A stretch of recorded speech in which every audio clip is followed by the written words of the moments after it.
हरे कृष्णा। तो भगवत गीता के पहले अध्याय के दूसरे भाग में आपका स्वागत है। तो पिछले क्लास में हमने क्या देखा था? पिछले क्लास में हमने लेवल 2 के बारे में थोड़ा जाना कि कैसे ये कोर्स कंडक्ट होगा और आपको क्या करना है, किस तरीके से आप अटेंडेंस देंगे, किस तरीके से शिष्टाचार बना के रखेंगे, किस तरीके से आप क्विज देंगे। और फिर चैप्टर 1 जब हमने शुरू किया, पहला अध्याय शुरू किया, तो हमने क्या देखा? हमने देखा कि किस तरीके से जो है दुर्योधन जो है अपने कूटनीति के लक्षण दिखाता है और किस तरीके से हमें पांडवों के जीत के संकेत पहले से ही दिखने लगते हैं। और हमने कई संकेत जो है उसको लिस्ट डाउन भी किया। आज हम क्या देखेंगे? आज हम 21वें श्लोक से आखिरी तक देखेंगे और इनमें हम देखेंगे कि किस तरीके से भगवान जो है वो भक्त वत्सल हैं। यानी भक्त वत्सल यानी भगवान किस तरीके से अपने भक्तों को प्रेम करते हैं और किस तरीके से भक्ति के कारण भगवान भक्तों की भी सेवा करने लग जाते हैं। फिर हम देखेंगे कि किस तरीके से अर्जुन युद्ध ना करने के हमें कारण देते हैं। तो आपने लेवल 1 में भी देखा था कि अर्जुन युद्ध ना करने के कारण देते हैं, तो आज हम उन्हें और विस्तार में देखेंगे। ठीक है, तो लेवल 2 की जो क्लासें हैं उसमें आप है ना, हम इसको एक्टिव रखेंगे, डिस्कशन के साथ रखेंगे। तो आप जो है इसमें एक्टिव पार्टिसिपेशन लीजिए और जैसे हम क्लास के शुरू में कीर्तन करते हैं या मालाएं करते हैं तो आप उसमें भाग लेंगे तो अच्छा है। और साथ ही साथ क्लास के अंत में आप तात्पर्य पढ़ के आइए, उससे क्या होगा, उससे आप प्रश्न पूछ सकते हैं। अगर कुछ पॉइंट मिस हो जाते हैं तो उससे हम चर्चा कर सकते हैं। तो आशा करते हैं आप सबने प्राय प्राय किताब आपके पास होगी, नहीं है तो आप सॉफ्ट कॉपी से भी पढ़ सकते हैं, पर प्रभुपाद जी के तात्पर्यों को पढ़ना बहुत ज्यादा आवश्यक है। ठीक है, तो हम देखते हैं अभी 21 से 27 श्लोक कृष्ण भक्त वत्सल के रूप में। अर्जुन वाचा सैन्योरुभयोर्मध्ये रथं स्थायमेच्युता यावेत् एतान् निरीक्षेऽहं योद्धुकामन् अवस्थितान् कैर्मया सह योद्धव्यम् अस्मिन् ऋणं समुद्यमे। अर्जुन ने कहा, हे अच्युत, कृपा करके मेरा रथ दोनों सेनाओं के बीच में ले चलें, जिससे मैं यहाँ युद्ध की अभिलाषा रखने वालों को और शस्त्रों की इस महान परीक्षा में जिनसे मुझे संघर्ष करना है उन्हें देख सकूं। तो यहाँ पे अर्जुन क्या कह रहे हैं भगवान को? अर्जुन भगवान को यहाँ पे ऑर्डर दे रहे हैं ना। वो क्या कहते हैं? कृपया मेरे रथ को दोनों सेनाओं के बीच में ले चलें। पर भगवान को सबसे पहले अर्जुन क्या कह रहे हैं? अच्युत। तो हम देखेंगे अच्युत का अर्थ क्या होता है। तो यहाँ पे जो अनंत कोटि ब्रह्मांड के मालिक हैं भगवान श्री कृष्ण, वहां पे वो अर्जुन के सारथी बने हुए हैं। तो अच्युत कहने का अर्थ क्या है? अर्जुन भगवान को अच्युत क्यों कहते हैं? क्योंकि अच्युत का अर्थ होता है कभी भी अपने पद से जिनका पतन ना हो। तो भगवान भले ही अर्जुन के सारथी बन गए हैं, पर इसका अर्थ ये नहीं कि वो भगवान नहीं है, वो अभी भी भगवान है। पर भगवान क्योंकि भक्त वत्सल है, इसीलिए अपने भक्तों की सेवा भी करते हैं। पर ये भौतिक उपाधियां जो होती हैं उसके लिए ये सही नहीं है। जैसे कोई हो सकता है कंपनी का सीएफओ हो, कोई कंपनी का सीईओ हो, कोई मिनिस्टर हो, पर ये जितनी उपाधियां हैं ये बदलती रहती हैं, ये बदल जाती हैं। पर ये अच्युत नहीं है, क्योंकि हो सकता है कोई व्यक्ति इस पद पे 1 दिन हो, 1 साल हो, 10 साल हो, पर उसे उतरना पड़ता है उस पद से। पर भगवान का पोजीशन क्या है? भगवान की स्थिति अच्युत है। भगवान कभी भी अपने पद से नीचे नहीं गिरते, कभी भी उनका पतन नहीं होता। भगवान हमेशा भगवान बने रहते हैं। इसीलिए ब्रह्म संहिता में ब्रह्मा जी क्या कहते हैं? अच्युतम अनंत रूपम नव यौवनम च। यानी अच्युतम यानी जिनका कभी भी पतन नहीं होता, और नव यौवनम च यानी हमेशा नव युवक की तरह बने रहते हैं। जैसे हम देखते हैं उदाहरण के तौर पे माँ बाप होते हैं। माँ बाप क्या करते हैं? जब घर पे बच्चों के साथ खेलते हैं तो उनके लिए वो घोड़ा भी बन जाते हैं ना, कुछ भी बन जाते हैं, अपने ऊपर उन्हें बिठा लेते हैं, कंधे पे चढ़ा लेते हैं। उससे बच्चों को आनंद जो है, आनंद की प्राप्ति होती है। पर इसका अर्थ ये नहीं होता कि बच्चे माँ बाप से श्रेष्ठ हो गए। माँ बाप फिर भी श्रेष्ठ रहते हैं। तो ये भगवान का गुण है ना, भक्त वत्सल होना। तो भगवान को अगर हमें बांधना है, भगवान को अगर हमें वश में करना है, तो हम कैसे कर सकते हैं? सिर्फ और सिर्फ भक्ति से ही कर सकते हैं। पर निराकारी जो व्यक्ति होता है वो क्या करते हैं? निराकारवादी जो होते हैं वो भगवान से एक होना चाहते हैं। वो चाहते हैं कि हम भगवान में मिल जाए और हमारा अस्तित्व खत्म हो जाए। इसी तरीके से जो अष्टांग योगी होते हैं वो क्या चाहते हैं? वो सिद्धि चाहते हैं। और केवल भक्ति ऐसा होता है जो भगवान की सेवा करना चाहता है। तो इसीलिए भगवान जो है भक्तों के प्रति बहुत ज्यादा दयालु होते हैं और भक्तों के वश में आ जाते हैं, है ना। भक्तों की भक्ति से भक्त के वश में आ जाते हैं। इसलिए भगवान क्या कहते हैं कि जो जिस भाव से मुझसे आदान प्रदान करता है, मैं भी उसी भाव से उसे आदान प्रदान करता हूँ। तो मेरा आप सबसे एक प्रश्न है, आप बता सकते हैं शास्त्रों के अनुसार या आपको जो पता हो कि ऐसा कब कब हुआ है जब भगवान ने अपने भक्तों की सेवा करी है? अगर आपको इसमें कुछ शास्त्रों से उदाहरण याद हो या आपने कोई कथाएं सुनी है शास्त्रों से, तो बताइए कि कब कब भगवान जो है भक्तों की सेवा की है, ऐसा कोई उदाहरण बताइए। जी हरे कृष्णा गगनजीत माता जी। हरे कृष्णा प्रभु जी। जी एक तो ये है जब कृष्ण जी ने सुदामा जो उनके फ्रेंड थे, उनके चरण धोए थे जब उनके घर में आए थे वो। जी जी जी जी जी ठीक है माता जी। तो माता जी बता रहे हैं कि उन्होंने अपने मित्र और अपने भक्त सुदामा के चरण धोए थे। जी माता जी ठीक है। और एक और भी है। जी बताइए। और एक और भी है वो, जो एक राक्षस था, उसके बाहर वो उन्होंने पहरा दिया था। अ, मुझे एक्चुअली नहीं याद आ रहा उनका। कोई राक्षस था कोई, अ, बलि महाराज को जिसने, उन्होंने। बलि महाराज, हाँ जी हाँ जी हाँ जी, असुरों के जो थे, उनके उन्होंने क्या किया था, अपना सारा मतलब जो भी था, उन्होंने जितनी भी थी सारा कुछ उनको राजा बना दिया था कृष्ण जी ने।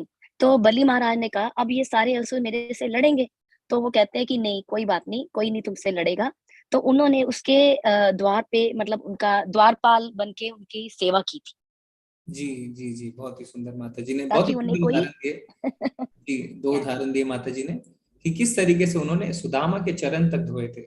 और बलि महाराज जब उन्होंने उन्हें क्या है असुरों का राजा बनाया, पाताल लोक भेजा, तो उन्होंने अपनी चिंता प्रकट करी कि किस तरीके से मैं वहां पे राज्य करूंगा। तो भगवान कहते हैं तुम चिंता मत करो, मैं तुम्हारा द्वारपाल बन जाऊंगा।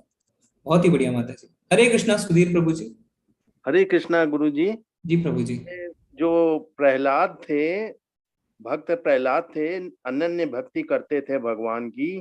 तो इनकी रक्षा के लिए भगवान स्वयं आए खंबे से प्रकट होके, और उनका मतलब बहुत ही उनका कल्याण किया।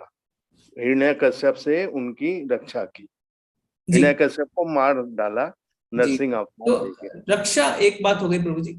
हम यहाँ पे सेवा की बात करें क्योंकि भगवान तो हमेशा भक्तों की रक्षा करने आते ही है ना। पर सेवा जी। की बात करें जहाँ पे सर्विस दी भगवान ने, तो हम उसका उदाहरण देख रहे हैं प्रभु जी, ठीक है। तो अर्जुन की भी सेवा ही की है जी इन्होंने जी जी बहुत भगवान। सुंदर। तो हम तो अभी पढ़ ही रहे हैं अर्जुन के सारथी बने, तो यहाँ पे हाँ। अर्जुन की सेवा करी। जी प्रभु जी बहुत ही बढ़िया बताया आपने। ठीक है। और किसी को पता है? चैट में पूनम माता जी लिख रहे हैं गोपियों और राधा रानी, तो वहां पे हाँ ठीक है, हम में देख सकते हैं कि उन्होंने वहां पे सेवाएं दी हैं। जी विठल रूप में जानाबाई को हेल्प की थी। जी हीरा माता जी अगर आप इसके बारे में थोड़ा बताना चाहते हैं तो बताइए। प्रियंका माता जी आप कुछ बताना चाहते हैं? हरे कृष्णा। हरे कृष्णा प्रभु जी। जी प्रभु जी, शबरी के लिए भी भगवान आए थे जी और उनके झूठे बेर खाए थे उन्होंने, जी क्योंकि शबरी में नवधा भक्ति थी। जी जी जी ठीक है। तो इसमें उन्होंने खाए थे, उनकी सेवा स्वीकार करी थी प्रभु ने। राम हाँ, जी सबरी की सेवा स्वीकार करी थी। हम यहाँ पे उदाहरण देखना चाहते हैं जहाँ पे भगवान ने भक्तों की सेवा करी। जी ठीक है। मोनिका माता जी हरे कृष्णा। हरे कृष्णा प्रभु जी। प्रभु जी, अपन जो गजेंद्र गजेंद्र जो हरि के जो गजेंद्र है ना, उन भी तो भक्त वत्सली थे। गजेंद्र की भी भगवान ने रक्षा करी ना माता जी। थोड़ा हमें यहाँ हाँ पे डिफरेंस देखना है कि भगवान भक्तों की रक्षा तो करते हैं, जब भक्त कष्ट में आते तो रक्षा करते हैं। हम यहाँ पे वो ऐसा उदाहरण खोज रहे हैं जहाँ पे भगवान ने सेवा कर दी। जैसे अर्जुन के सारथी बन गए तो अर्जुन की सेवा कर दी, सुदामा के पैर धोए है ना, बलि महाराज के द्वारपाल बन गए। इस तरीके से हम खोज रहे हैं कुछ उदाहरण। ठीक है माता जी। हाँ माता जी।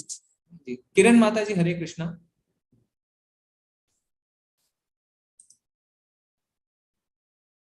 हरे कृष्णा किरण यादव माता जी। हरे कृष्ण प्रभु जी। जी हाँ, मेरे ख्याल से माधवेंद्र जो संत थे उनके लिए जब गोवर्धन पर्वत के पास बैठे थे, भूखे थे, रात भर बैठे थे, तब एक ग्वाले के बच्चे के रूप में वो आ गए थे और उनको भूखा देखकर उन्हें एक दूध दूध। का कटोरा दिया था। जी और उनको रात भर जब सो गए तो उनको ये मिला, उन्हें सपने में भगवान श्री कृष्ण दिए। ऐसी ये श्री कृष्ण की ये सेवा ही होगी।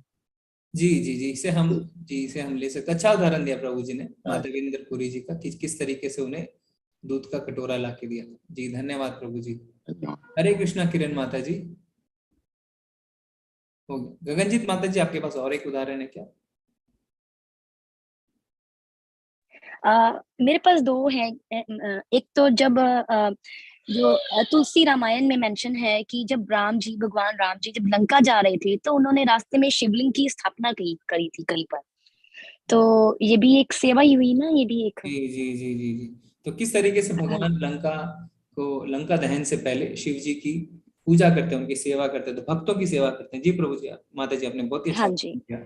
हाँ जी जी। और एक और है, जब ये पांडवों के घर में जब ये कोई राजशिव यज्ञ हुआ था, तब उन्होंने सबके चरण धोने की, पांडवों के चरण धोने की सेवा ली थी उन्होंने। जी जी जी जी। माता जी ने बहुत ही सुंदर सुंदर उदाहरण यहाँ पे दे दिया हमें, जिन उदाहरणों की हम चर्चा करते।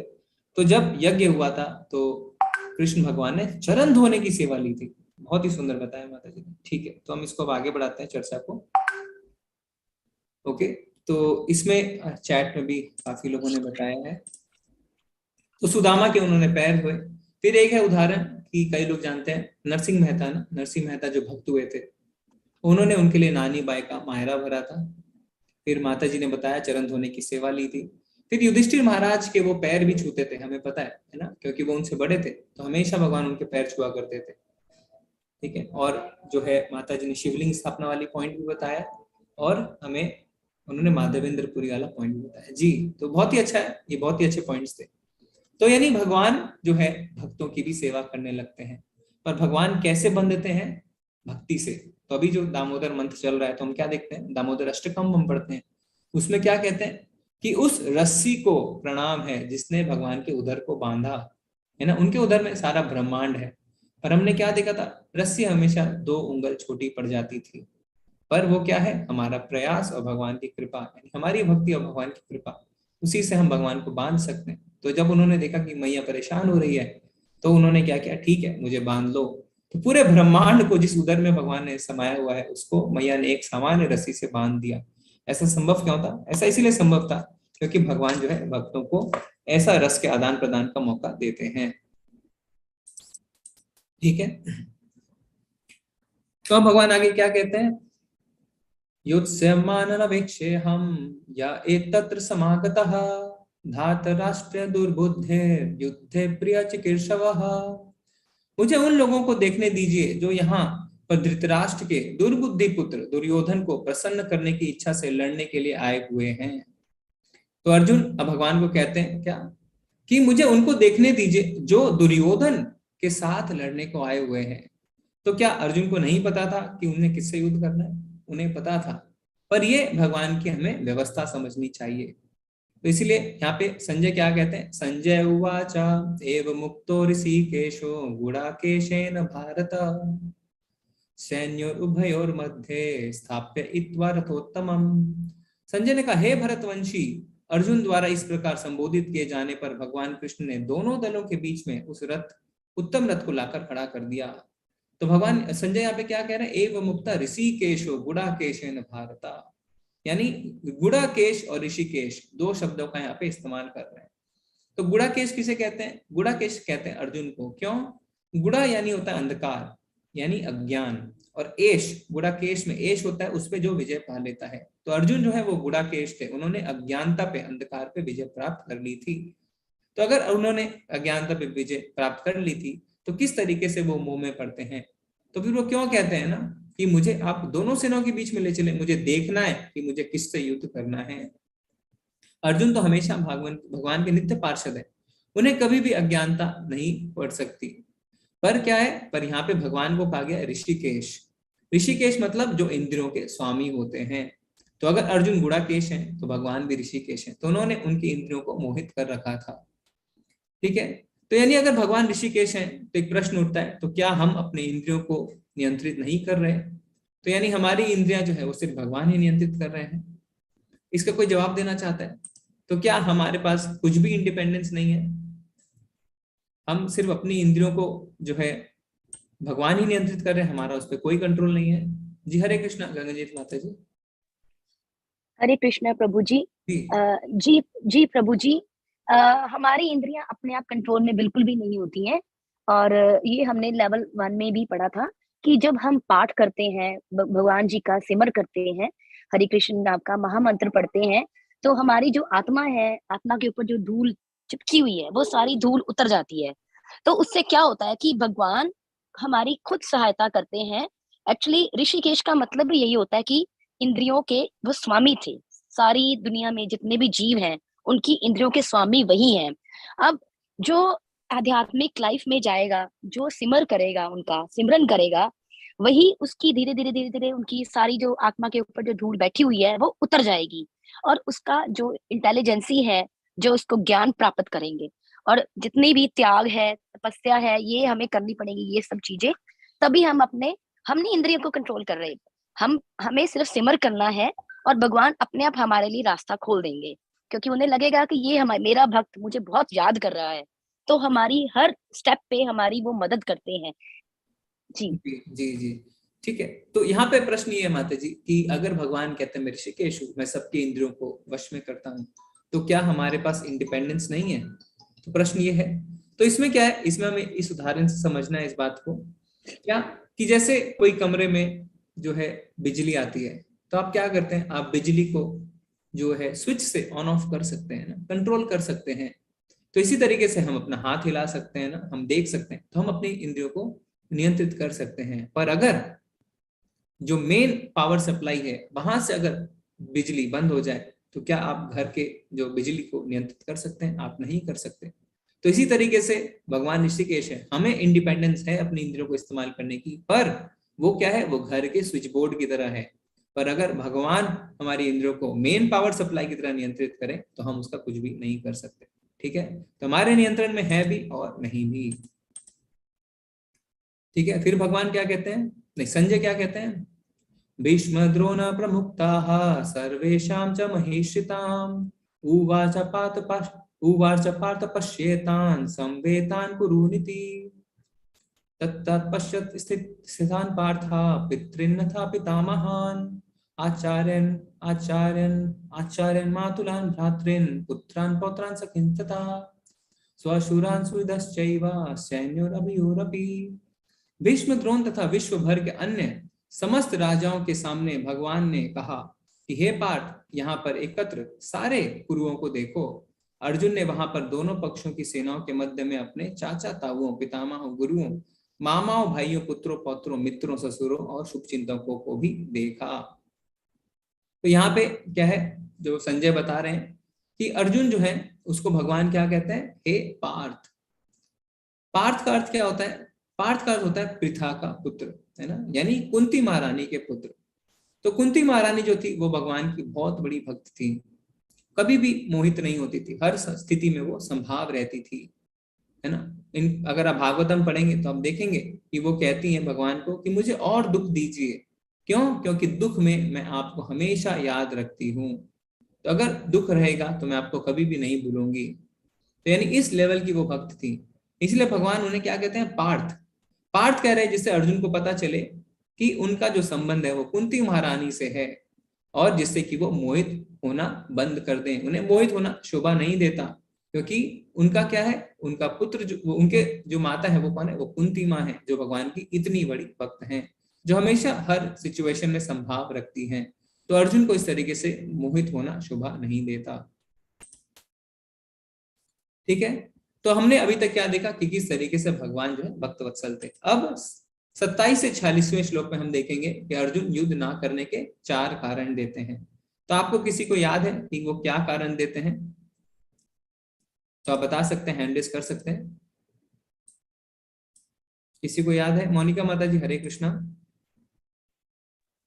हरे कृष्णा प्रभु जी। एक तो जैसे कि वंश का नाश हो जाएगा तो उससे कुपुत्र हो जाएंगे। एक तो उसे पाप लगेगा कि मैं कुरु वंश के मेरे भाई बहनों को मार रहा हूँ जी, पाप लगेगा और जो है वंश का विनाश होगा। ठीक है, वंश का विनाश होगा और भाई बंधुओं को मारना। जी ठीक है, क्षमा उन्हें माता अच्छा जी, नहीं हरे लगा। कृष्णा। जी जी माता हरे जी। कृष्णा प्रभु जी। जी प्रभु जी, खुशी आनंद ना मिलना, आनंद नहीं। परिवारजनों को जी ना मिलना, और बाकी मेरे को यही 3 याद है, 2 ठीक- माता जी ने बता दिए। ठीक है, हाँ ठीक है। तो इसमें हमें चैट में मिल गया है। पूनम माता जी बता रहे हैं असमंजस, दया, वंश परंपरा का नाश होना, कोई आनंद ना होना। पूनम माता जी बता रहे हैं। कशिश माता जी बता रहे हैं दया, पाप, कुल परंपरा का विनाश और भय। जी, तो बहुत ही अच्छा, आप सबको पता है। तो 4 कारण हम देखेंगे अभी कि दया यानी उनको दया आ जाती है। फिर क्या आनंद, यानी कोई भी आनंद नहीं है। तो ये पहले अध्याय के 30 से 35वें श्लोक में अर्जुन बताते हैं। फिर वो कहते हैं कि उन्हें पाप लगेगा, तो वो 36वें श्लोक में, 43 और 44, और दूसरे अध्याय में भी वो बताएंगे। जब हम दूसरा अध्याय देखेंगे तब हम देखेंगे। और वंश का विनाश होना, तो वो 37वें से 43वें श्लोक में देखेंगे। तो इस तरीके से अर्जुन युद्ध ना करने के 4 कारण देते हैं। तो सबसे पहला कारण अर्जुन क्या देते हैं? सबसे पहला कारण देते हैं दया। क्या कहते हैं? तान समीक्ष्य स कौन्तेय सर्वान् बन्धून् अवस्थितान् कृपया परयाविष्टो विसिद्धन् इदम् अब्रवीत्। जब कुंती पुत्र अर्जुन ने मित्रों तथा संबंधियों की इन विभिन्न श्रेणियों को देखा तो वह करुणा से अभिभूत हो गए और इस प्रकार बोला। ठीक है, तो यहाँ पे ये संजय बता रहे हैं क्या कि अर्जुन जो है, जैसे ही वो अपने मित्रों को देखते हैं, अपने संबंधियों को देखते हैं, तो उन्हें बहुत ज्यादा करुणा उत्पन्न होती है। और वो क्या बोलते हैं हम देखेंगे। तो यहाँ पे श्लोक में हमने क्या देखा है? कृपया परयाविष्टो, यानी उन्हें दया आ गई। अब वो युद्ध नहीं करना चाह रहे थे। तो इसमें हम तात्पर्य जब देखेंगे तो हम क्या देखते हैं कि दया जो है वो अच्छा गुण है ना। कई लोगों को लगता है ये पढ़ के कि तो क्या हमें दया नहीं करनी चाहिए? ऐसा नहीं है। दया एक दिव्य गुण है। भक्त जो है जब वो भक्ति करते हैं तो उनके अंदर दया आती है। पर हमें क्या देखना है कि दया कहाँ करनी है, कहाँ नहीं करनी, क्यों करनी है, क्यों नहीं करनी है ना। भगवान आगे हमें बताएंगे। तो दया हम करते हैं क्योंकि जब हम भगवान का नाम लेते हैं तो हमारा हृदय निर्मल होता है, हृदय स्वच्छ होता है, तो हमारे अंदर दया की भावना आती है। और दया जो है वो सत्गुण है, वो दिव्य गुण है। तो दया आना बहुत अच्छी बात है। पर दया कहाँ करनी है, कहाँ नहीं करनी, वो भी हमें भगवान बताएंगे। ठीक है, तो इसमें अब दूसरा कारण जो है अर्जुन देंगे आनंद का। ठीक है, कोई श्लोक पढ़ना चाहता है तो आप पढ़ सकते हैं, हैंड रेज कर सकते हैं अगर किसी को श्लोक पढ़ने में इंटरेस्ट है तो।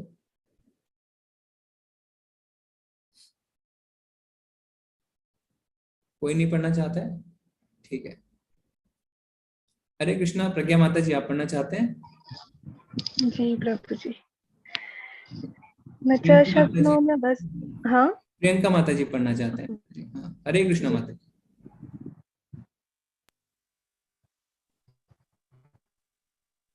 हरे कृष्णा माता जी।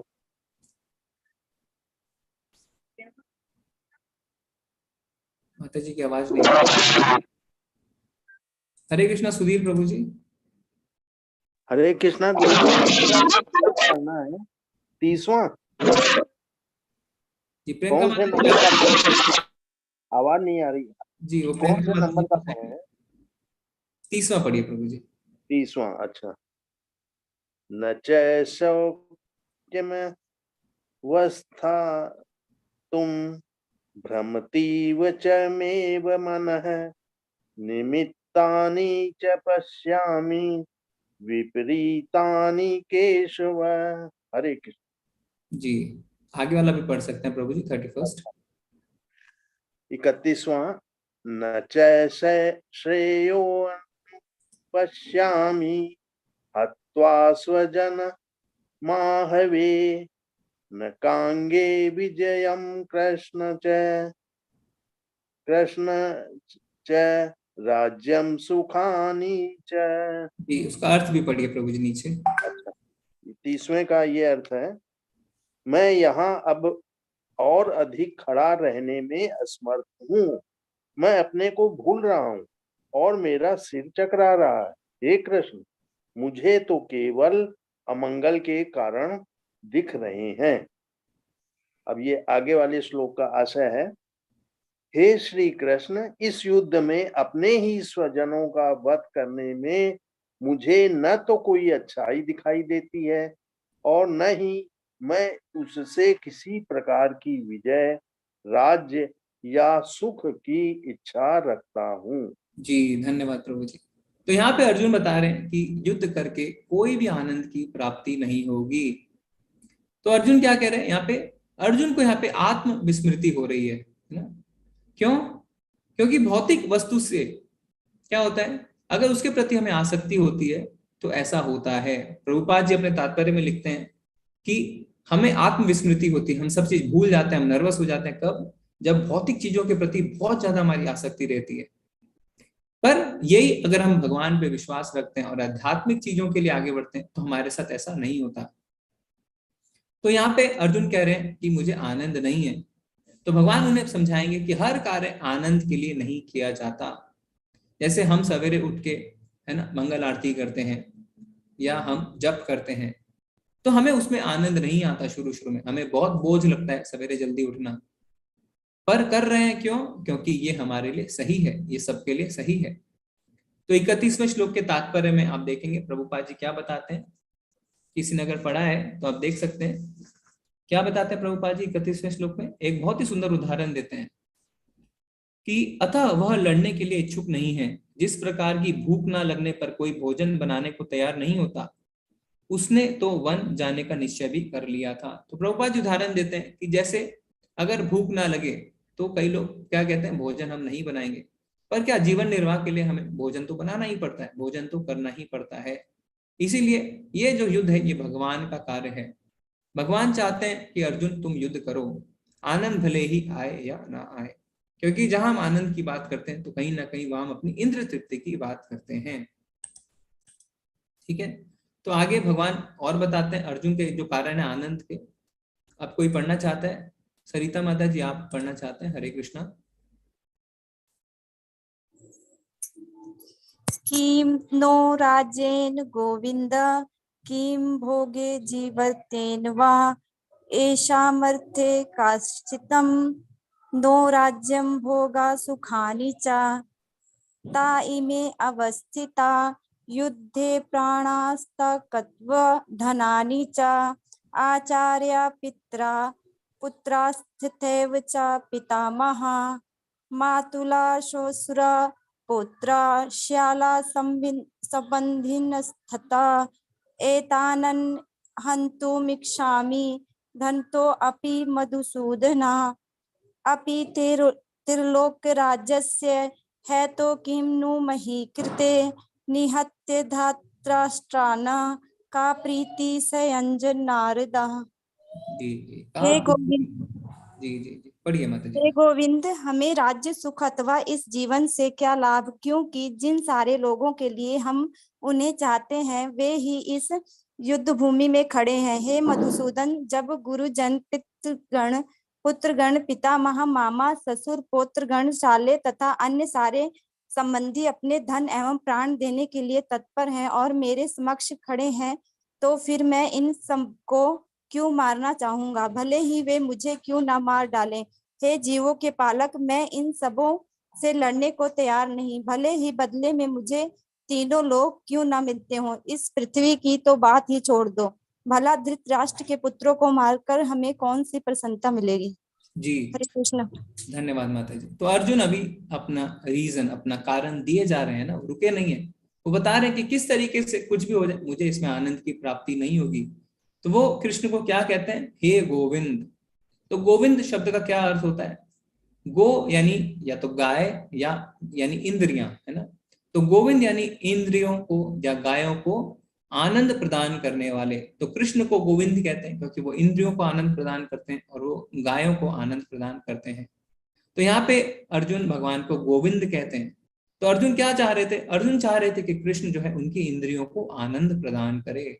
कैसे आनंद प्रदान करे? क्योंकि वो युद्ध नहीं करना चाह रहे थे, तो वो चाह रहे थे कि कृष्ण उन्हें कह दे कि हाँ ठीक है, युद्ध नहीं करना है और उनकी इंद्रियों को आनंद की प्राप्ति हो। ठीक है, पर ऐसा सोचना गलत है। क्यों? क्योंकि हमें भगवान की इंद्रियों को आनंद प्रदान करना है, हमें आनंद लेना नहीं है, हमें आनंद देना है। क्योंकि अगर हम भगवान की इंद्रियों को आनंद देंगे तो हमें अपने आप आनंद की प्राप्ति हो जाएगी। जैसे पेड़ के जड़ में अगर हम जल देंगे तो क्या होता है? तो सारे पेड़ की जो है अपने आप पोषण हो जाता है, आपको अलग से पत्तों में, टहनियों में जल देने की आवश्यकता नहीं होती। तो इसी तरीके से अगर हम भगवान की इंद्रियों को तुष्ट करेंगे तो हमारी इंद्रियां अपने आप तुष्ट हो जाएंगी। तो हम देखते हैं कि किस तरीके से दुर्योधन जो है वो सबके पास जाते हैं ना, चापलूसी करते हैं, कूटनीति करते हैं, भड़काते हैं, उनका प्रशंसा भी करते हैं, पर उन्हें फिर भी खुशी नहीं मिलती। क्यों? क्योंकि वो जड़ में पानी नहीं डाल रहे। जड़ में पानी डालने का अर्थ है वो भगवान को तुष्ट नहीं कर रहे। तो यहाँ पे अर्जुन क्या सोच रहे हैं? अर्जुन सोच रहे हैं कि भगवान खुद ये काम क्यों नहीं कर लेते, वो मुझे इस घोर युद्ध में क्यों लगाना चाहते हैं। अगर भगवान चाहते हैं तो वो खुद इस युद्ध को कर सकते हैं। पर अर्जुन क्या नहीं समझ रहे थे? अर्जुन ये नहीं समझ पा रहे थे कि भगवान पहले से ही ये कार्य कर चुके हैं।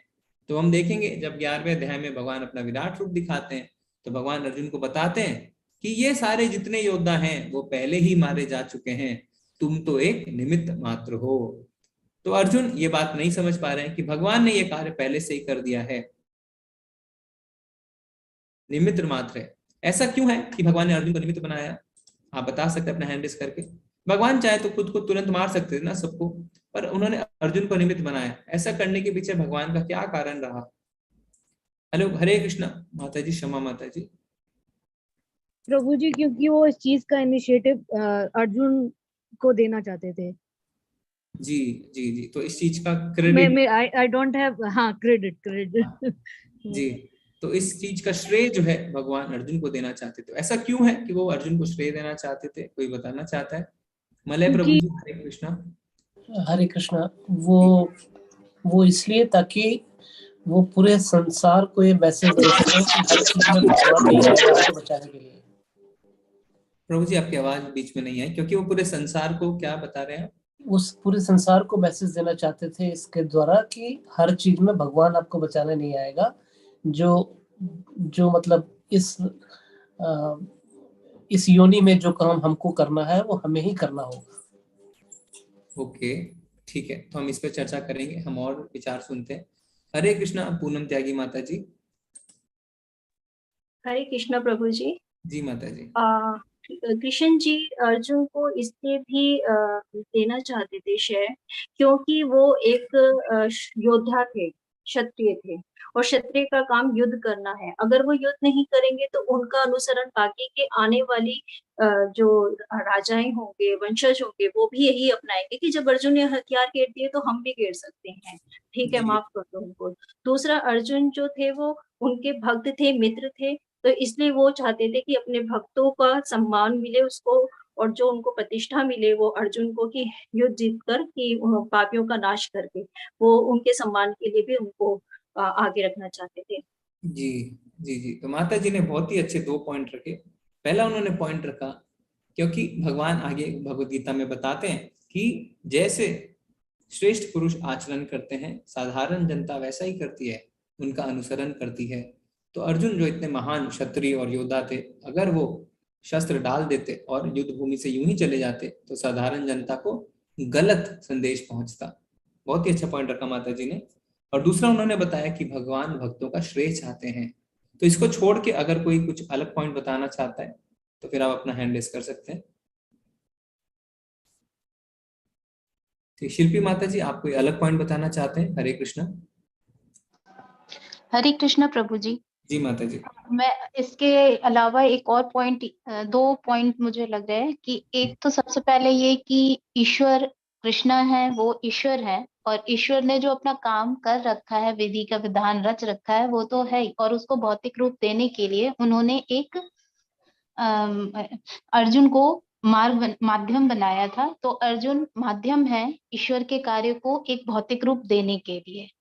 और दूसरा क्या कि जो समाज है, दुनिया है, उसके सामने ये भी स्थापित करना कि जो भी बुरा करते हैं उस बुरा का, धर्म और अधर्म की जो लड़ाई थी उसका क्या अंत होता है, और धर्म ही जीतता है। क्योंकि जितने भी कौरव थे उन्होंने बहुत ही अधर्म और बहुत ही गंदगी करी हुई थी, और जितना अन्याय कर सकते थे उन्होंने अन्याय किया हुआ था। तो उस अन्याय का अंत क्या होता है, उस अधर्म का अंत क्या होता है, ये भी उनको अर्जुन के द्वारा ही प्रूव करना था। धन्यवाद। जी, तो माता जी ने बताया कि किस तरीके से धर्म की विजय होनी थी। तो माता जी आप सही कह रहे हैं, पर प्रश्न ये है कि भगवान खुद भी है ना कौरवों को मार सकते थे और उसमें भी धर्म की विजय हो जाती, पर उन्होंने अर्जुन के माध्यम से ऐसा क्यों किया? तो ये प्रश्न था। और जो माता जी ने कहा कि भौतिक रूप देना चाहते थे, तो भगवान तो स्वयं मौजूद थे। ऐसा नहीं है कि भगवान अपने धराधाम से, गोकुल से यानी वृंदावन से अर्जुन को निर्देश दे रहे थे, नहीं, भगवान खुद कुरुक्षेत्र के मैदान में थे और वो भी अस्त्र उठा सकते थे, मार सकते थे, तो भौतिक रूप जो है वो खुद भी दे सकते थे, पर उन्होंने अर्जुन को कहा।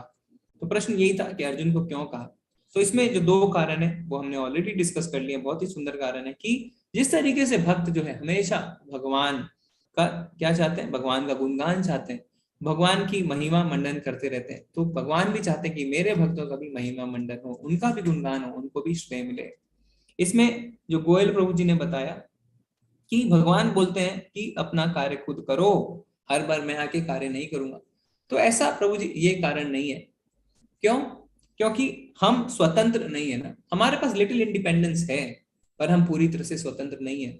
हमारा जो मकसद है, हमारे जीवन का जो लक्ष्य है वो है भगवान की सेवा करना।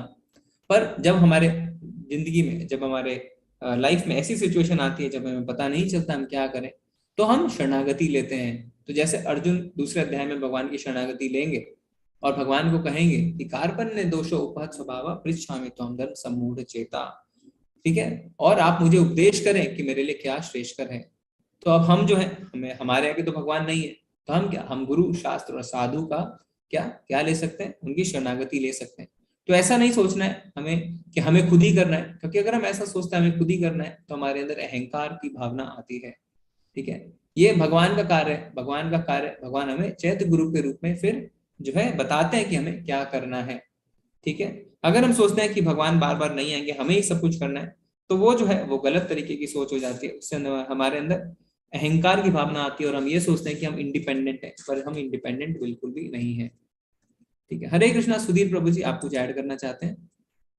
हाँ जी, वही मतलब भगवान चाहते तो 1 मिनट में स्वयं खत्म कर सकते थे कौरवों को, लेकिन वो अपने भक्तों का श्रेय चाहते हैं कि उनकी प्रशंसा हो, उसमें वो आनंद महसूस करते हैं। भगवान चाहते तो राम जी 1 मिनट में रावण को पहले ही खत्म कर दें, लेकिन उन्होंने लीलाएं रची, उसको हनुमान जी को भेजा, तो वो हनुमान जी के मतलब वो चाहते थे कि हनुमान जी को मतलब श्रेय मतलब देना चाहते थे उनकी शक्ति का, कि कितनी उनकी शक्ति है, उससे उनको आनंद महसूस होता था राम जी को। तो ऐसे ही कृष्ण जी भी उनको श्रेय देना चाहते थे अर्जुन को, और उनको एक माध्यम बना के उन्होंने सब करा, उनके मतलब बुद्धि पे पर्दा डाला, संशय में डाला, जबकि वो बहुत ही मतलब समझदार ज्ञानी व्यक्ति थे, लेकिन वो उनके द्वारा रचित ड्रामा था, एक पूरा प्ले था। जी जी जी जी, धन्यवाद प्रभु जी। ठीक है, तो ये पॉइंट हमने डिस्कस किया। तो इसमें अब ये देखा है हमने क्या, शंकर सिंह प्रभु भी कह रहे हैं to give message to common people through Arjun. जी प्रभु जी, आपने सही कहा। जैसा हमने देखा कि जैसे जैसे श्रेष्ठ पुरुष का आचरण होता है, वैसे साधारण जनता का आचरण होता है। तो यहाँ पे क्या है, आनंद की अनुभूति नहीं होगी। तो ये कौन से श्लोक में आता है? 35वें श्लोक में। आपने देखा हाईलाइट क्या हुआ है, क्या अपि त्रैलोक्य राजस्य हेतोः किं नु मही कृते निहत्य धातराष्ट्राणा का प्रीति स्यात् जनार्दन, का प्रीति स्यात् जनार्दन, यानी इसमें कोई भी प्रीति, इसमें कोई भी आनंद नहीं है।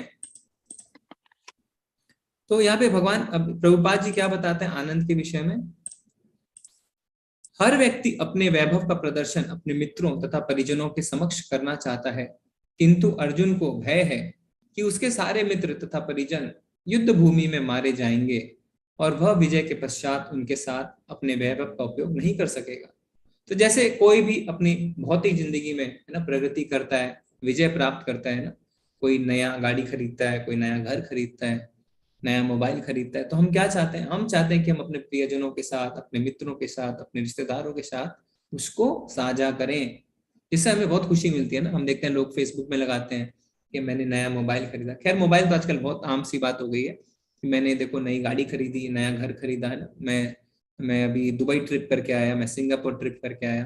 तो इस तरीके से लोग अपने मित्रों के साथ साझा करना चाहते हैं। तो प्रभुपाद जी बताते हैं अपने तात्पर्य में कि अर्जुन भी यही चाहते थे। अर्जुन क्या चाहते थे कि मैं अपने मित्रों और परिजनों के आगे जो है अपने विजय को साझा करूं, पर इस युद्ध भूमि में क्या होगा? सारे के सारे लोग मारे जाएंगे। जब सारे के सारे लोग मारे ही जाएंगे तो मैं किसके आगे अपने वैभव को प्रदर्शित करूंगा? तो यानी अर्जुन कह रहे हैं कि मैं लड़ क्यों रहा हूं? अपने परिवार के लिए लड़ रहा हूं, अपने मित्रों के लिए लड़ रहा हूं, पर अगर इस युद्ध में वही मारे जाएंगे तो मुझे क्या लाभ होगा? ठीक है। तो अर्जुन यहाँ पे बहुत ज्यादा देहात्म बुद्धि के स्तर पे सोच रहे हैं। वह सोच रहा है कृष्ण इतना महत्वपूर्ण नहीं है, मेरा परिवार महत्वपूर्ण है, हालांकि वह भक्त है। तो देखिए यहाँ पे अर्जुन भक्त है, पर क्या है, क्योंकि वो भगवान की माया में अभी है, तो वो क्या सोच रहे हैं, वो सोच रहे हैं मेरा परिवार ज्यादा महत्वपूर्ण है, परिवार नहीं मरना चाहिए। भगवान चाहते हैं युद्ध करो, ठीक है, भगवान महत्वपूर्ण नहीं है, तो अभी उनकी यह अवस्था है, कृष्ण महत्वपूर्ण नहीं है, परिवार महत्वपूर्ण है, हालांकि वह भक्त हैं। इसलिए निचले स्तर में, भक्ति के निचले चरण में कृष्ण भावनामृत में रुचि हो सकती है, लेकिन उसकी वास्तविक रुचि इस भौतिक जीवन का को कैसे बेहतर बनाई जाए उसमें भी रहती है। तो प्रभुपाद जी ने ये चिट्ठी लिखी थी, भगवत गीता के लेक्चर में बताया था कि क्या होता है जब हम भक्ति शुरू करते हैं, तो ऐसा नहीं है कि हमें भगवान के नाम में रुचि नहीं रहती, रुचि रहती है, पर साथ ही साथ हम दोनों चाहते हैं। हम चाहते हैं क्या, कि कृष्ण भी मिल जाए और माया भी मिल जाए, है ना, हमारी भक्ति भी चलती रहे, हमारी भौतिक प्रगति भी होती रहे। ज्यादातर लोग ऐसा ही चाहते हैं। और ये कब होता है, जब हम प्रारंभिक अवस्था में रहते हैं भक्ति की। तो धीरे धीरे पर क्या होना शुरू होता है कि धीरे धीरे हम कृष्ण के बारे में सोचने लगते हैं। पर इसमें हमें समझना है कि अगर हम भगवान श्री कृष्ण को प्राप्त करने की चेष्टा में हैं, तो भगवान कभी ना कभी हमें मिल जाएंगे, पर माया हमें कभी भी नहीं मिलेगी। इसलिए माया को माया कहते हैं, इल्यूजन है। तो हो सकता है कि अगर हम भगवान के पीछे रहें तो भगवान हमें एक न एक दिन जरूर मिलेंगे, पर माया के पीछे रहेंगे तो माया हमें कभी भी नहीं मिलेगी। तो इससे अच्छा है कि हम माया के पीछे जाना छोड़ दें और भगवान के पीछे हो लें, ठीक है। अब अर्जुन यहाँ पे अपना अगला कारण बताते हैं कि उन्हें पाप लगेगा। कोई पढ़ना चाहता है तो आप हैंड रेज कर सकते हैं।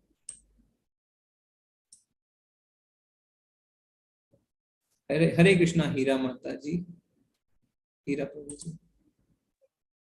हरे कृष्णा जी माता जी, आवाज आ रहे? जी जी। ओके।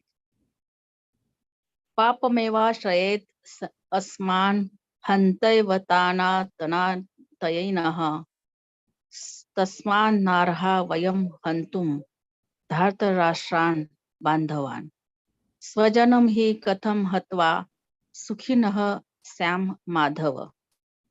अर्थात यदि हम ऐसे आतताइयों का वध करते हैं तो हम पर पाप चढ़ेगा, अतः यह उचित नहीं होगा कि हम धृतराष्ट्र के पुत्रों तथा उनके मित्रों का वध करें। हे लक्ष्मीपति कृष्ण, इससे हमें क्या लाभ होगा और अपने ही कुटुंबियों को मारकर हम किस प्रकार सुखी हो सकते हैं? जी, तो इसमें अर्जुन क्या बताते हैं, पापम एवाश्रयत अस्मन्, यानी पाप लगेगा ही लगेगा। तो यहाँ पे तात्पर्य प्रभुपाद जी बहुत ही सुंदर बताते हैं कि 6 प्रकार के अतताई होते हैं ना। अर्जुन क्या कह रहे हैं कि ऐसे जो अतताई होते हैं उनका अगर मैं वध करूंगा तो मुझे पाप लगेगा, पर हमारे शास्त्रों में लिखा है कि 6 तरीके के जो अतताई हैं उनका वध करने से कोई भी पाप नहीं लगता। कौन सा? पहला, जो दूसरों को जहर देते हैं, जो दूसरों के घरों में आग लगाते हैं, जो दूसरों को धारदार किसी हथियार से उनपे वार करते हैं, उनके धन को लूटते हैं, उनके जमीन पर कब्जा करते हैं, या पराई स्त्री का गमन करते हैं। तो ऐसे जो 6 लोग होते हैं, ऐसे जो 6 अतताई होते हैं, शास्त्रों के हिसाब से उनके वध करने पे कोई भी पाप नहीं लगता। तो हम देखते हैं कि 6 के 6 जो है पांडवों ने कौरवों ने पांडवों के खिलाफ कर रखा है। जैसे जहर देना, तो हमें पता है दुर्योधन ने भीम को जहर दिया था। फिर आग लगाना, तो हमें पता है लक्षागृह में जब वो थे तो आग भी लगाई गई थी। हथियार से वार करना, कितनी बार उनमें युद्ध भी हुआ था। फिर धन लूट लेना, तो हमने देखा था किस तरीके से जो जुआ हुआ था ना, जो क्रीड़ा हुई थी, उसमें सारा धन लूट लिया गया था। फिर जमीन हत्या लेना, तो क्या कहा गया था कि जब पांडव लौट के आ जाएंगे वनवास से तो उन्हें उनकी जमीन वापस दे दी जाएगी, पर उन्हें वापस नहीं दी गई। और पराई स्त्री का गमन करना, तो हमने ये भी देखा था कि किस तरीके से कौरवों की तरफ से जयद्रथ ने जो है द्रौपदी का अपहरण करने की कोशिश करी थी। तो ये ऐसे अतताई हैं शास्त्रों के हिसाब से जिनका वध करने पे कोई भी पाप नहीं लगता। पर अर्जुन यहाँ पे कोई भी कसर बाकी नहीं रखते हैं भगवान को कन्विंस करने के लिए कि उन्हें युद्ध नहीं करना चाहिए। इसलिए वो क्या कहते हैं उन्हें माधव। माधव का अर्थ क्या होता है? माँ और धव, ठीक है। माँ यानी लक्ष्मी माँ और धव यानी उनके पति। तो लक्ष्मीपति यानी माधव का अर्थ होता है लक्ष्मीपति। तो उन्हें अर्जुन लक्ष्मीपति क्यों कहते हैं? क्योंकि लक्ष्मी जो है, जिन्हें श्री भी कहते हैं, वो क्या है, वो जो शुभ कार्य है उनकी सूचक होती है। तो अर्जुन क्या कहते हैं? अर्जुन को लगता है कि आप तो शुभ कार्यों के सूचक हैं, आप माधव हैं, आप लक्ष्मीपति हैं, तो आप मुझे ऐसे अशुभ कार्यों में क्यों लगाना चाहते हैं जिसको करके मुझे बहुत ज्यादा पाप लगेगा। तो अर्जुन जो है कोई भी, है ना, लीविंग नो स्टोन अनटर्न्ड, कोई भी ऐसा चीज नहीं छोड़ रहे जिससे भगवान उन्हें बस ये कहते हैं कि ठीक है तुम युद्ध ना करो। ठीक है, तो अब अर्जुन जो है आखिरी अपना कारण देते हैं, चौथा कारण, कि वंश का विनाश होगा। तो ये 37वें से 43वें श्लोक तक देखते हैं हम। तो सबसे पहले 39 श्लोक में क्या कारण देते हैं कि परिवार के वरिष्ठों का मृत्यु हो सकती है, कि मृत्यु हो जाएगी। तो उससे क्या होगा, शाश्वत पारिवारिक परंपरा समाप्त हो जाएगी और परिवार अधर्म में शामिल हो जाएगा। तो अगर युद्ध हुआ तो क्या होगा, तो वंश का विनाश होगा। कैसे? तो इसमें हम देखते हैं 39 श्लोक में क्या लिखा है, कुल का नाश होने पर सनातन कुल परंपरा नष्ट हो जाती है और इस तरह शेष कुल भी अधर्म में प्रवृत्त हो जाता है। तो परिवार के अगर वरिष्ठों की मृत्यु हो जाती है तो पारिवारिक जो परंपराएं हैं वो समाप्त हो जाती है, क्योंकि वरिष्ठ जो है वो परंपराओं को बताते हैं। अगर वरिष्ठ नहीं रहेंगे तो परंपराओं को कौन बताएगा, और अगर परंपराएं नष्ट हो जाएंगी तो परिवार अधर्म में शामिल हो जाएगा। फिर 40वें श्लोक में बताते हैं नारीत्व का ह्रास होगा। हे कृष्ण, जब कुल में अधर्म प्रमुख हो जाता है तो कुल की स्त्रियां दूषित हो जाती हैं और स्त्रीत्व के पतन से हे वृषवंशी अवांछित संतानें उत्पन्न होती है। तो क्या होता है, जो नारी होती है वो बहुत ही जो निर्मल हृदय वाली होती है, उन्हें हमेशा किसी ना किसी का सपोर्ट चाहिए होता है, तो पहले अपने पिता का, फिर अपने पुत्र का, अपने पति का, फिर अपने पुत्र का। पर अगर कोई भी पुरुष नहीं रहेगा तो क्या होगा, दूसरे पुरुष जो है वो उनका लाभ उठाएंगे, इसीलिए नारीत्व का ह्रास होगा। फिर अवांछित संतानें जिस कारण उत्पन्न होंगी, और फिर क्या होगा, सामुदायिक परियोजनाओं और परिवार कल्याण गतिविधियों का नाश हो जाएगा। तो 42वें श्लोक में क्या बताते हैं भगवान, जो लोग कुल परंपरा को विनिष्ट करते हैं और इस तरह अवांछित संतानों को जन्म देते हैं, उनके दुष्कर्मों के समस्त प्रकार की सामुदायिक योजना तथा पारिवारिक कल्याण का विनष्ट हो जाते हैं। तो इस तरीके से अर्जुन बताते हैं कि अगर युद्ध हुआ तो सारे वंश का विनाश हो जाएगा और नारीत्व का ह्रास हो जाएगा, जिससे अवांछित संतानें उत्पन्न होंगी, और अवांछित संतानें जब उत्पन्न होती है तो सारी कल्याणकारी जो गतिविधियां उनका नाश होने लगता है। ठीक है, तो इस तरीके से अर्जुन ने पूरी कोशिश करी कि वो बहुत ही अच्छे, बहुत ही लॉजिकल रीजन दे, है ना। हम जब इन कारणों को सुनते हैं तो हमें क्या लगता है, अर्जुन पूरे तरीके से सही है, और हमें क्या मन होता है, हमें मन होता है कि हम खड़े होकर तालियां बजाएं ना, कि एक युद्ध क्यों हो रहा है। अर्जुन ने तो इतने अच्छे कारण दिए युद्ध ना करने के, उन्होंने दया भी दिखाई, उन्होंने बताया कि किस तरीके से उन्हें पाप लगेगा, किस तरीके से पारिवारिक परंपराएं नष्ट हो जाएंगी, पर फिर भी जो है भगवान उन्हें दूसरे अध्याय में एक एक करके सारे कारणों का खंडन करेंगे। तो यहाँ पे संजय क्या बताते हैं, आखिरी श्लोक है, कोई पढ़ना चाहता है? अनुपमा माता जी, हरे कृष्णा। हेलो, हरे कृष्णा प्रभु जी। माता जी पढ़िए।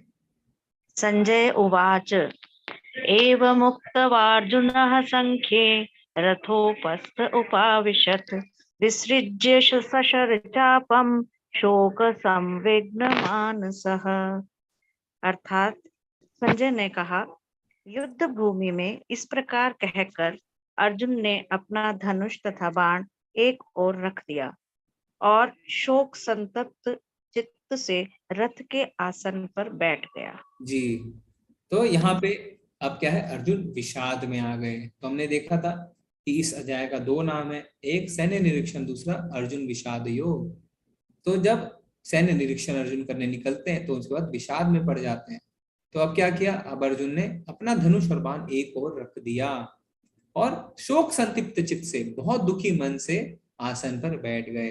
ठीक है, तो उनको शोक ने घेर लिया। तो प्रभुपाद जी क्या बताते हैं, भगवान कृष्ण का एक सहयोगी होने के नाते अर्जुन सभी अज्ञानता से ऊपर था, लेकिन अर्जुन को कुरुक्षेत्र के युद्ध में के मैदान में अज्ञानता में डाल दिया गया था, ताकि भगवान कृष्ण से जीवन की समस्याओं के बारे में सवाल किया जा सके, ताकि भगवान उन्हें भविष्य की पीढ़ियों के लाभ के लिए समझा सकें। तो हमेशा अर्जुन जो है भगवान के नित्य पार्षद रहे हैं। तो अगर वो नित्य पार्षद है, अगर वो जो है गुणाकेश है, तो क्या है, वो अज्ञानता से ऊपर है। पर उन्हें अज्ञानता में डाला गया, ऋषिकेश द्वारा अज्ञानता में डाला गया, जिससे भविष्य के लोगों को भगवत गीता सुनने का मौका मिले और जीवन की योजना तैयार करें। तब मनुष्य उसके अनुसार कार्य कर सकता था और मानव जीवन के मिशन को पूर्ण कर सकता था। हर चीज की अपनी उचित उपयोगिता होती है। तो प्रभुपाद जी बताते हैं हिंसा की भी अपनी उपयोगिता होती है ना। तो हम देखते हैं यहाँ पे अर्जुन, भगवान कहते हैं कि तुम युद्ध करो, तो हिंसा की भी अपनी उपयोगिता होती है। जब हिंसा धर्म स्थापित करने के लिए किया जाए, भगवान की इच्छा पूर्ति के लिए किया जाए, तब उसकी उपयोगिता होती है। हिंसा की भी अपनी उपयोगिता होती है। ठीक है, यहाँ पे प्रभुपाद जी क्या बताते हैं कि the other side Duryodhana, why he did not think in that वे।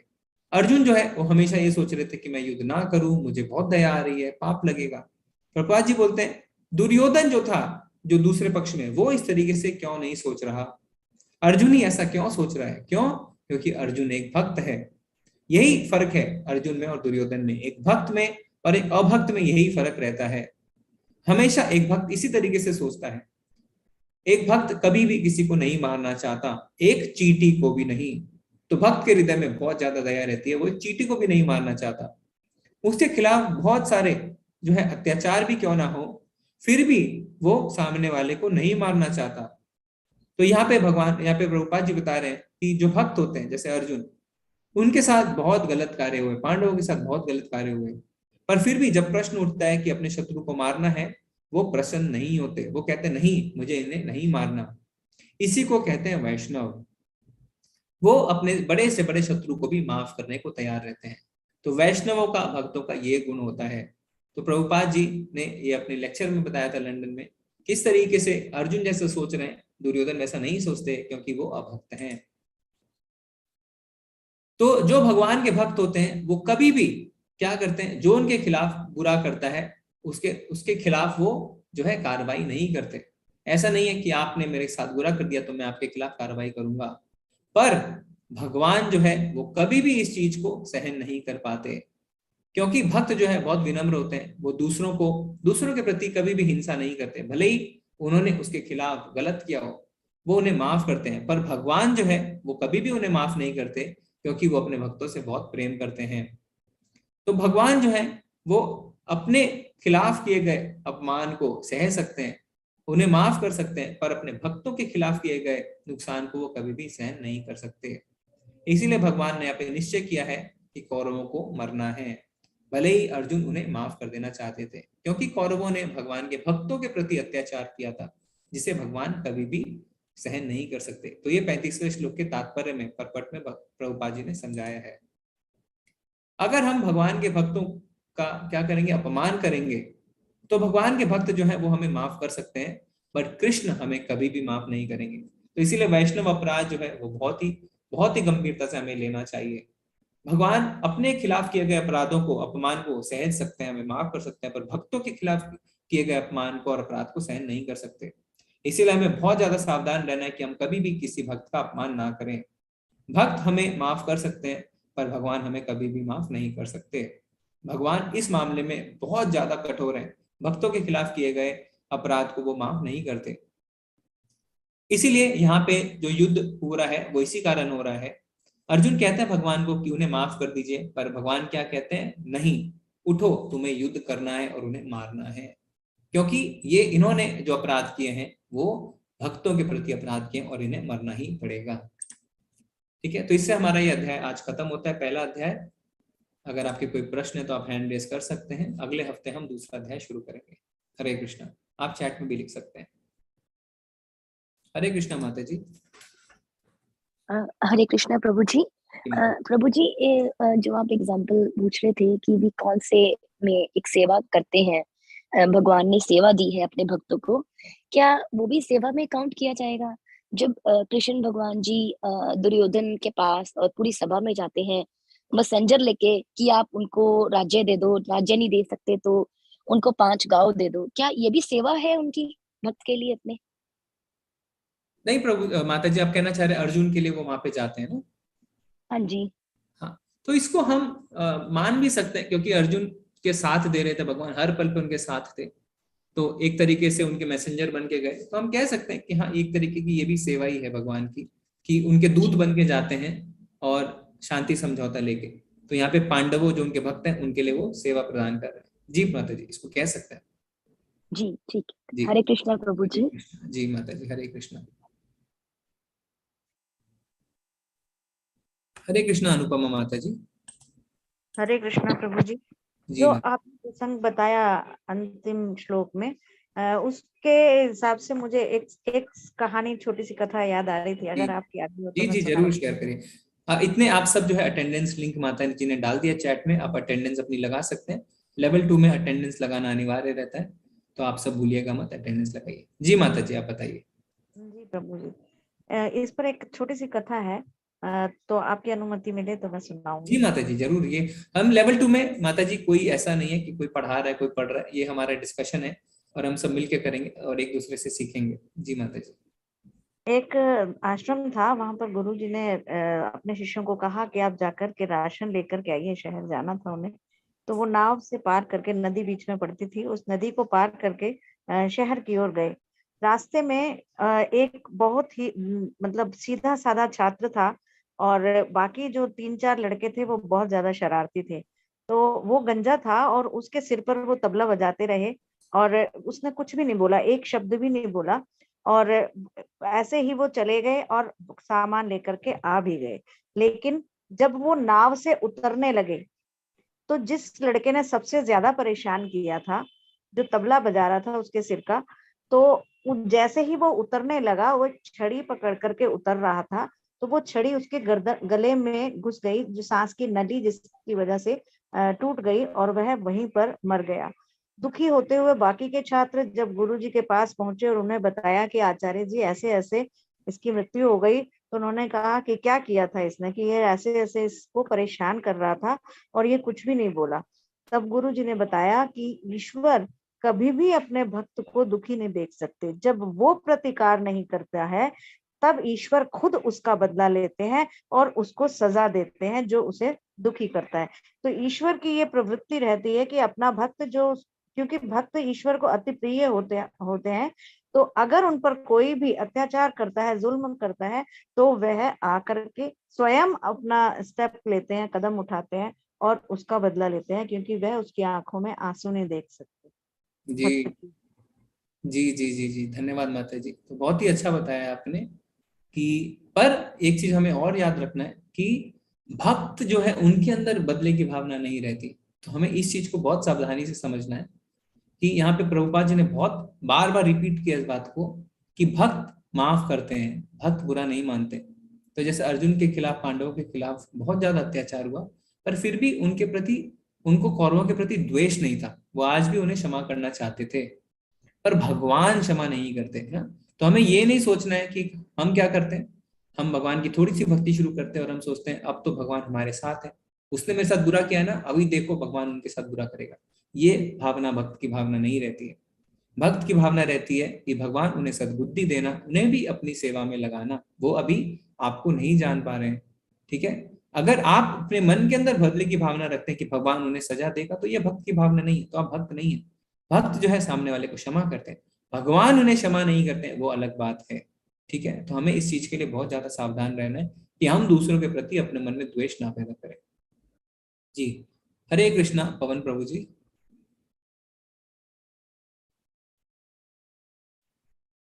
पवन प्रभु जी हरे कृष्णा। जो प्रश्न आए थे उसमें एक प्रश्न है, वो थोड़ा समझ में नहीं आ रहा था, आपसे पूछ लेंगे।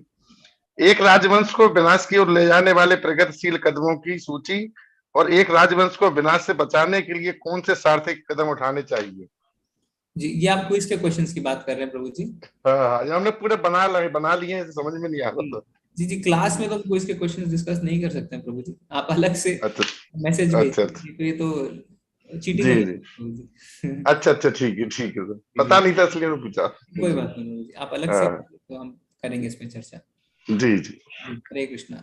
हरे कृष्णा। ममता माता जी हरे कृष्णा।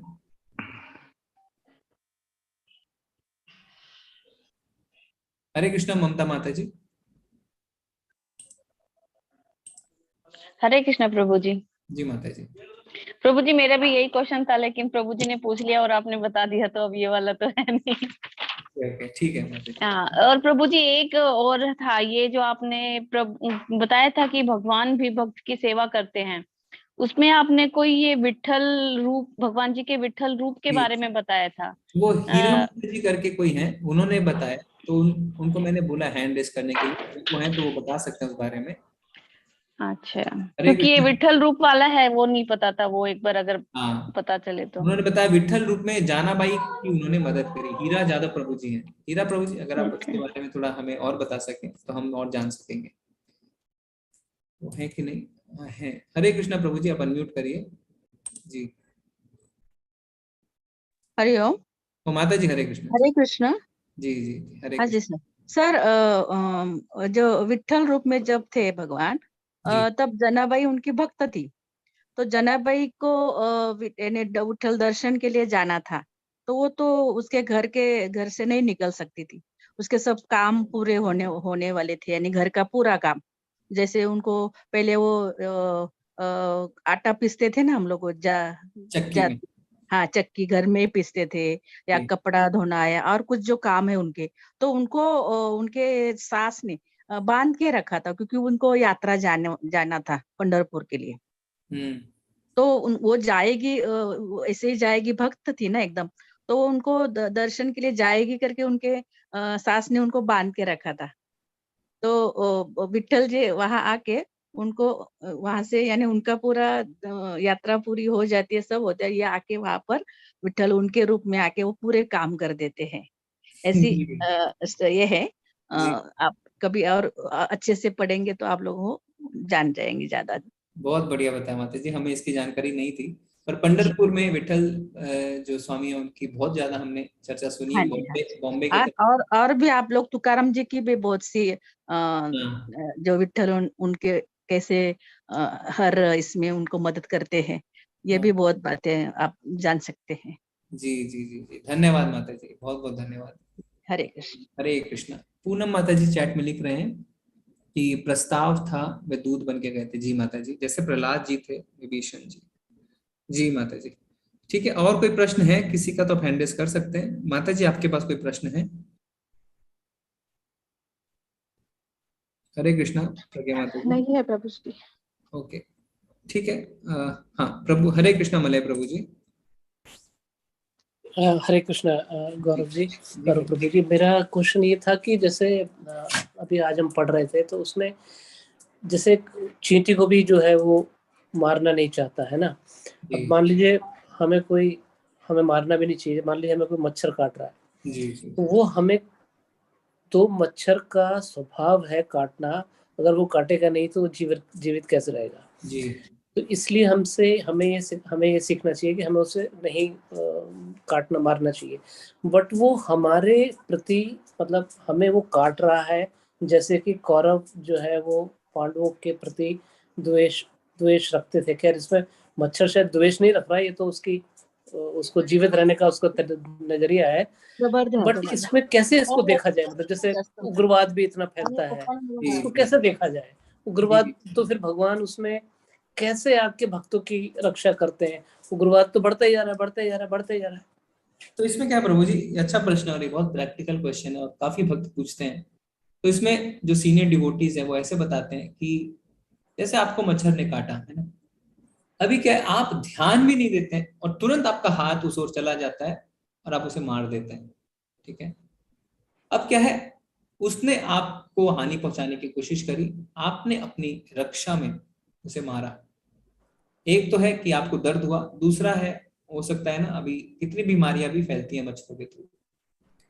तो इसमें आचार्य बताते हैं कि जब कोई मच्छर आपको काट रहा है और आप उसे मार रहे हैं, तब ऐसा नहीं कि आपको पाप नहीं लगता, पाप लगता है, पर कम लगता है, क्योंकि आपने अपनी रक्षा में वो कदम उठाया और अपने आप ही वो कदम उठा दिया। पर हमें क्या चाहिए, हमें कोशिश करनी चाहिए कि हम अपने आसपास ऐसी अरेंजमेंट करें कि ऐसी नौबत ना आए। जैसे कि हम अपनी खिड़कियों में जो होता है ना नेट जिससे मच्छर अंदर नहीं आते हैं, तो वो लगा सकते हैं।